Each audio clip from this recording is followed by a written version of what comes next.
Oz kosmetika oldim deb qo'ygan rasmimga, Instagramga ko'pchilik emas, bir ikkitasi yozibdi-da, siz pulingiz ko'p-da, xohlagan narsangizni olasiz-da, pul ko'pga jun urarmidi? Qayerdan bilasizlar meni pulim ko'p emasligini?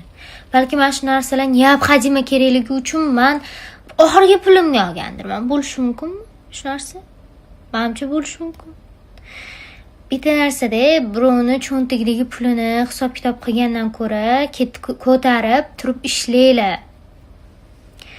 Men bunaqa svobodna o'zim xohlagan narsani o'zimga позволять qilishgacha yetib kelgunimgacha anchagina qiyinchilik ko'rganman. Men ham och qolganman, haftalab bo'lganmanda ham shunaqa-ku.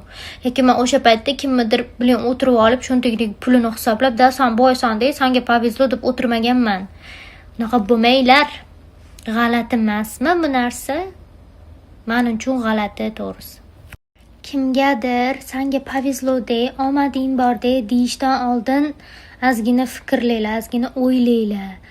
Uni kovushini kiyib, u yurgan yo'lda o'tib ko'rmaguningizgacha unaqa senga повезло, senga mazza degan gaplarni gapirmanglar. U odamni ichidan nima o'tyapti, hozirda nima, men hayotida nima bo'lyapti, sizlar bilmaysizlar. Hamma ham dardini dasturxon qilolmaydi.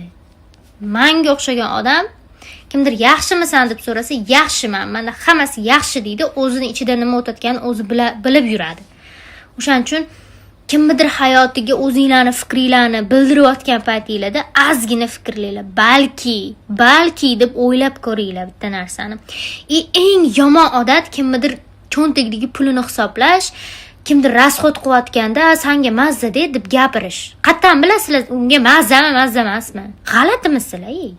Biz o'zbeklarning miyasiga bitta narsa kirib qolganda, qiz bola o'ziga ko'proq narsa позволять qilarsa, uy tam mashina mazza qilib yashash, yaxshi joydan kiyinib, yeb-ichib yursa, bu kimdir o'ynashida, bu kimdir xotinida, 8-9 xotinida o'shaning uchun yuribdi-da degan narsa kirib qolgan.